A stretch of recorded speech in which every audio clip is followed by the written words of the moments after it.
Welcome to Glisso English. Real life stories. It's a moment we all fear. You're at the front of the line, the bags are packed, but the screen says declined. What do you say? What do you do? Welcome back to Glisso. Here, we dive into the messy, awkward, and real-life problems we all face, and we use them to master the English you actually need. If you're ready to solve real problems and speak better English, let's jump into Chapter 1. The fluorescent lights of the supermarket always seemed brighter than necessary on a Tuesday afternoon. Elias pushed his cart with a steady, rhythmic clicking of a wobbly front wheel, navigating the aisles of Fresh and Fast with the confidence of a man who knew exactly where the organic peanut butter lived. His mind was elsewhere, somewhere between his afternoon meeting notes and his dinner plans. He tossed a carton of eggs into the cart, followed by a bag of spinach and a premium cut of salmon. He had done the mental math. It was roughly $75. His bank account, he was certain, held exactly twice that amount. As he approached the checkout, the store was humming with the sound of scanners and the low murmur of tired commuters. Elias chose lane 4. He placed his items on the black conveyor belt with practiced efficiency. The cashier, a teenager with a name tag that read Leo, moved with a mechanical speed that Elias usually appreciated. Behind him, a woman in a business suit checked her watch every 10 seconds, her foot tapping a frantic beat against the linoleum. Behind her, a father tried to soothe a toddler who was eyeing a chocolate bar with intense longing. "That'll be $78.50, Leo said, not looking up. Elias pulled his leather wallet from his pocket. He felt a small surge of satisfaction at how organized his life felt in this moment. He pulled out his card, tapped it against the terminal, and waited for the familiar beep of success. Instead, there was a long, heavy silence, then a sharp, aggressive double beep. "Transaction declined," the screen screamed in red. Elias stared at the screen as if the red text were written in a language he had never seen before. The word declined pulsed under the harsh ceiling lights, refusing to change. Leo, the cashier, paused with his hand halfway to a plastic bag, finally looking up with a neutral, practiced expression. The silence in the immediate area felt heavy, as if the hum of the store had suddenly been muted. Elias felt a prickle of heat crawl up the back of his neck, spreading quickly to his ears. "I'm sorry, it didn't go through," Leo said, his voice carrying just enough to reach the woman in the business suit. Elias cleared his throat, his hand trembling slightly as he retracted the card. "That's strange," he muttered, mostly to himself, trying to maintain a mask of calm. He wiped the card's chip on his jeans, a desperate and likely useless gesture of habit. Behind him, the rhythmic tapping of the businesswoman's shoe stopped, replaced by a deep, audible sigh. Elias could feel her gaze burning into his back, a silent accusation of incompetence. The toddler in the line behind her began to whimper, sensing the sudden tension in the air. "Let's try that again," Elias said, his voice an octave higher than usual. He inserted the card this time instead of tapping it, hoping the physical connection would fix the invisible problem. He held his breath, staring at the small processing circle spinning on the terminal. Every rotation of the icon felt like an eternity, a slow-motion countdown to a second public judgment. The machine hesitated, a cruel moment of false hope that made his heart skip. Then the sharp double beep returned, louder and more aggressive than the first time. "Still declined," Elias announced, his tone shifting from neutral to slightly impatient. Elias looked down at his cart, the salmon, the eggs, the spinach, and for a second they looked like luxuries he didn't deserve.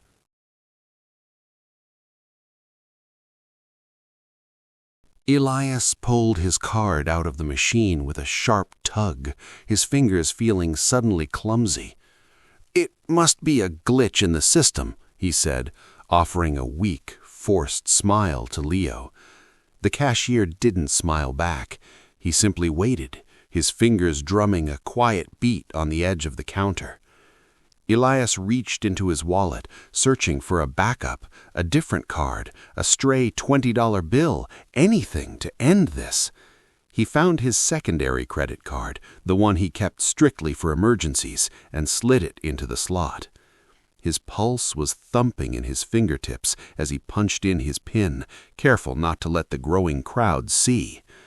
"Processing," the screen whispered again, mocking him with its slow, deliberate pace. The woman behind him made a loud clicking sound with her tongue and shifted her weight aggressively. "Some of us have a schedule to keep," she murmured, loud enough for Elias to hear every syllable. Elias felt the urge to apologize, but the words felt like lead in his throat, stuck behind a wall of embarrassment. He looked at the terminal, praying for the green checkmark that would grant him an exit from this nightmare. Instead, the red light flashed once more, a final and definitive rejection of his second attempt. "Sir, do you have another way to pay?" Elias asked, his voice now attracting the attention of people in the next aisle.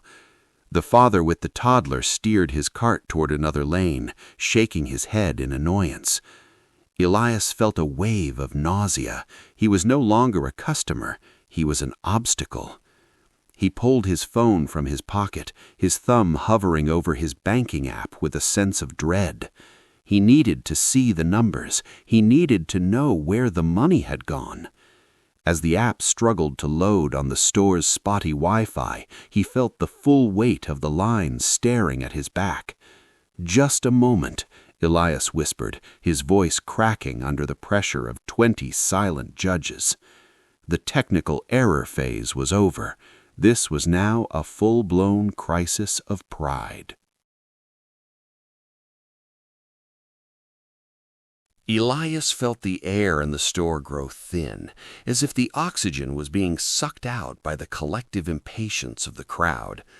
The heavy breath behind him was no longer a sound.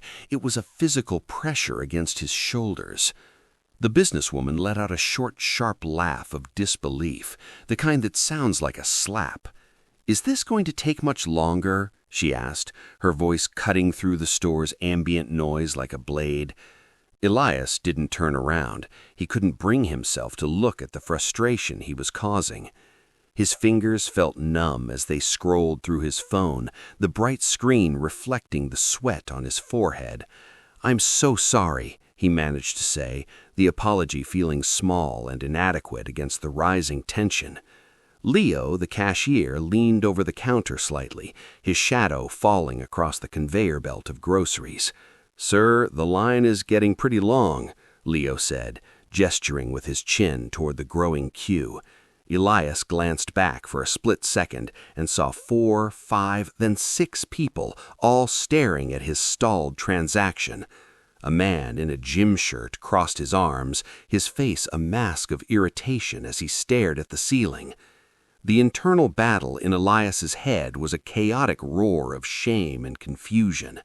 He felt like a child caught in a lie, even though he knew he hadn't done anything wrong. His phone finally vibrated, the banking app opening to reveal a balance that didn't make sense.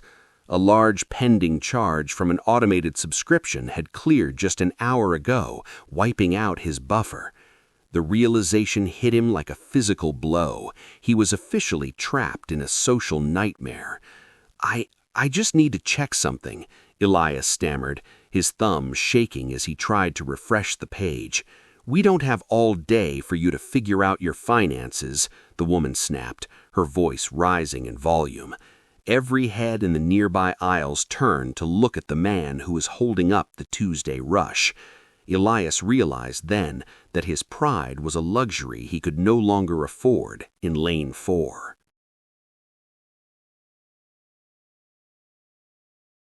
Elias stared at the glowing screen of his phone, the banking app finally revealing the cold, hard truth. A forgotten annual renewal for a software suite had triggered at exactly the wrong time. The balance at the top of the screen was now a dismal $15.40. His heart hammered against his ribs as he realized he was nearly $60 short for the items on the belt.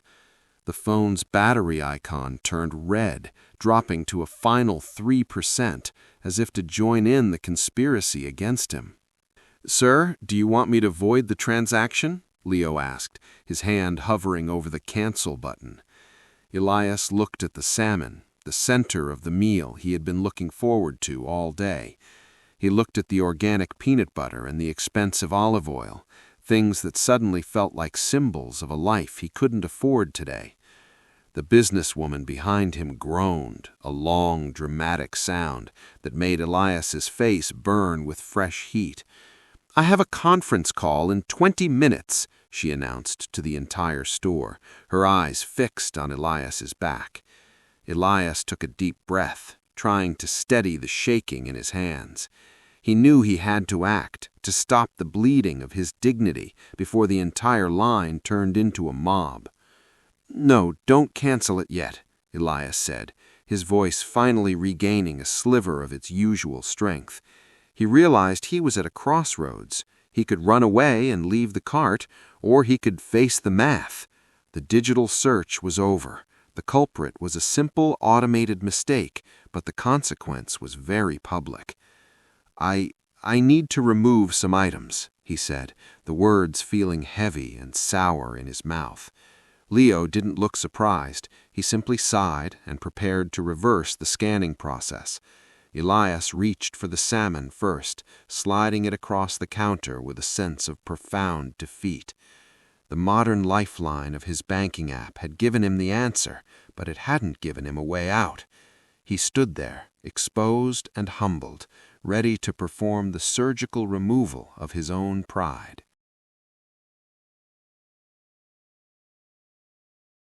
Elias reached for the premium salmon first, sliding it back toward Leo with a heavy hand.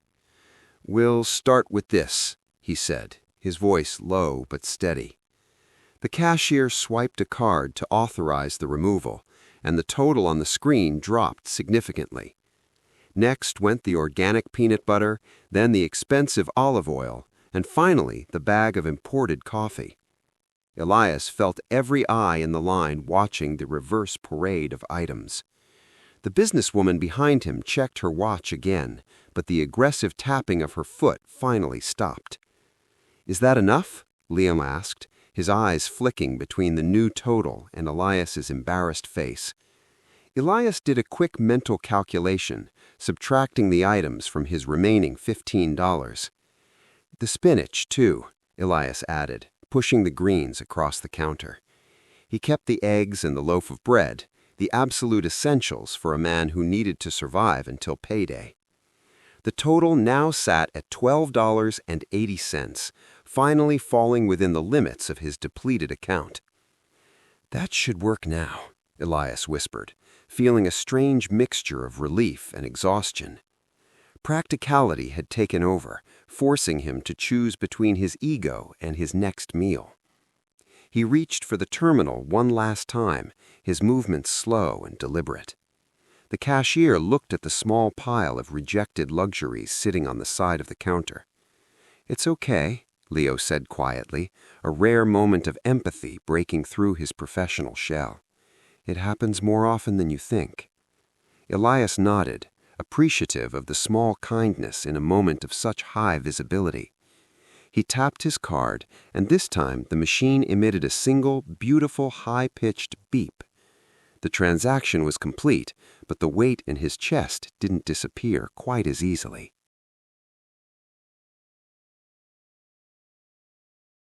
Elias began to reach for the eggs and bread, his movements quick as he tried to vacate the space. "Wait," a voice said from behind him, soft but clear. He turned, expecting another complaint from the businesswoman, but it was the man in the gym shirt who had been waiting further back. The man stepped forward, holding a $10 bill toward Leo. "Put those things back in," the man said, gesturing to the salmon and the coffee sitting in the rejected pile. Elias froze, his hand still hovering over the bread. "Oh no, I couldn't," Elias stammered, the heat returning to his face with a different intensity. "It's fine," the man insisted with a small shrug. "I've been exactly where you are, man. It's just a bad Tuesday."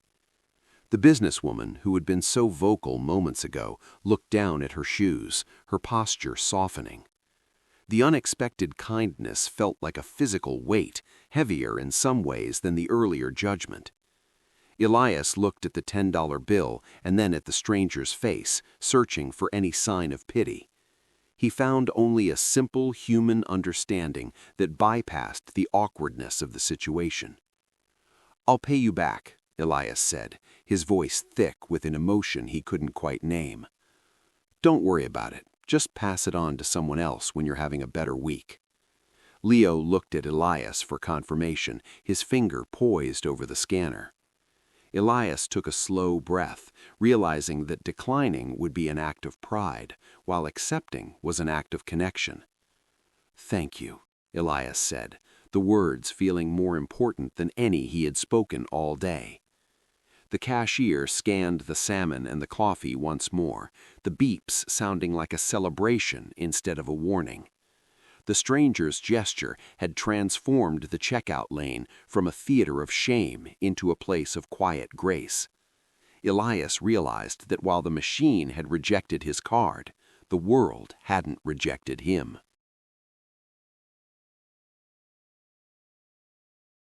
Elias walked through the automatic sliding doors, the cool evening air hitting his face like a splash of cold water. He carried his single bag of groceries, the weight of the salmon and coffee feeling different than it had 10 minutes ago. The walk to his car was slow, his legs feeling heavy from the adrenaline crash of the last half hour. He sat in the driver's seat and stared at the steering wheel, the silence of the car a sharp contrast to the chaos of the store. He felt a lingering sense of failure, a phantom pain of the moment the screen had turned red. In his mind, he replayed the scene, the businesswoman's sigh, the toddler's whimpering, and his own stuttering voice. It felt like a walk of shame, a retreat from a public battle he had lost. But as he looked at the grocery bag on the passenger seat, his perspective began to shift. He realized that the nightmare hadn't ended in disaster. It had ended in a conversation. The shame he felt was based on the idea that everyone was judging him, but the stranger had proven that wasn't true. The man in the gym shirt hadn't seen a failure. He had seen a neighbor having a rough day.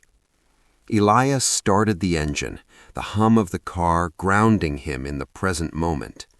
He thought about the English words he had used, the apologies, the negotiations, and finally the thank you. He had navigated a high-pressure situation in a language that wasn't always easy, and he had survived. The walk of shame was slowly being redefined as a walk of resilience.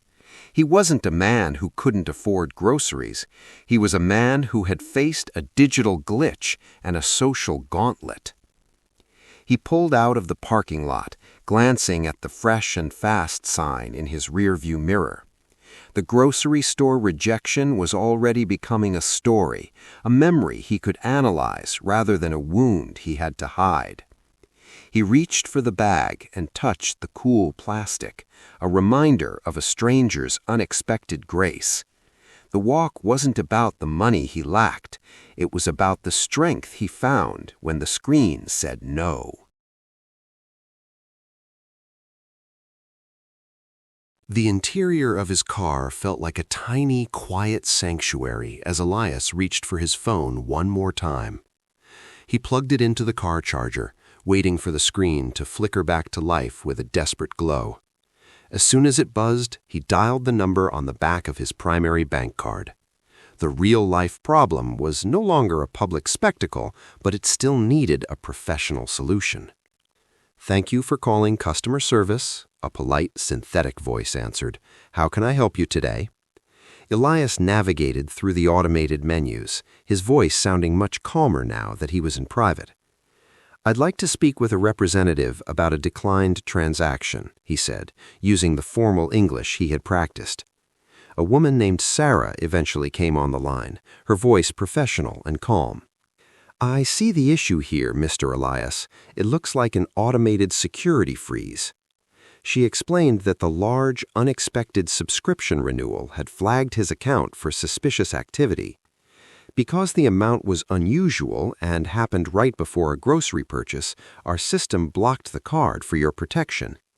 Elias felt a wave of relief wash over him. It wasn't a lack of funds, but a machine trying to be too helpful. "I understand," Elias replied. "Can we lift the freeze now? I need to ensure my cards are working for the rest of the week." "Of course," Sarah said. "I've updated your status. Everything should be back to normal in about 10 minutes. He thanked her and ended the call, leaning his head back against the headrest with a long, weary sigh. The conversation had been simple, direct, and effective, the kind of practical English that solved problems. He realized that the fear of the phone call had been almost as bad as the fear of the rejection itself. But by facing the real-life problem head-on, he had regained control over his own narrative. The glitch was fixed, the money was there, and the digital walls had finally come down. He sat for a moment longer, watching the rain begin to streak across his windshield, feeling like himself again. The following Monday, Elias found himself back at the automatic sliding doors of Fresh and Fast. His heart gave a small, involuntary thud as he stepped onto the familiar linoleum floor. He picked up a handbasket instead of a cart, a subconscious choice to keep things light and manageable. He walked past the salmon and the organic peanut butter, realizing the store didn't look like a battlefield anymore. It was just a grocery store, filled with people lost in their own thoughts and their own invisible problems. As he approached the checkout, he saw Leo working in lane 4 again, his hands moving with the same rhythmic speed. Elias joined the line, standing behind a man struggling to find a coupon on his phone. He didn't feel the urge to sigh or tap his foot. He simply waited, breathing through the quiet stillness. When it was his turn, Elias placed his items on the belt and shared a brief, knowing nod with Leo. "Back again?" the cashier asked, a small, genuine spark of recognition in his eyes. "Back again," Elias replied, with a confident smile. "Everything is sorted out now." He reached into his wallet, pulled out his card, and held it over the terminal with a steady hand. The machine hesitated for a heartbeat, a final tiny test of his nerves. Then a clear, high-pitched beep filled the air, followed by the soft whirring of the receipt printer. Elias tucked the paper into his wallet, feeling a profound sense of closure. He realized that the people who had stood behind him last week were likely long gone, their memories of him replaced by their own lives. The nightmare was a moment in time, not a permanent label on his character. As he walked toward the exit, he saw a woman at the service desk looking frustrated with a handful of coins. Elias reached into his pocket, found a few extra dollars, and placed them on the counter with a wink. "Pass it on," he whispered, finally completing the circle of the stranger's grace. He stepped out into the afternoon sun, knowing that a declined card couldn't define a man who knew how to stand back up. And that is how a simple transaction declined message can turn a normal Tuesday into a lesson in resilience. We've all been there, and as we saw today, how we speak and react defines the outcome. I hope the phrases we covered today, like holding up the line or glitch in the system, give you the confidence to handle your next real-life hurdle in English. What would you have done in Elias's shoes? Would you have accepted the stranger's help or walked away? Let me know in the comments below. I read every single one. If you enjoyed this story, make sure to hit the like button and subscribe to Glisso for more real-life English adventures. I'll see you in the next story. Goodbye.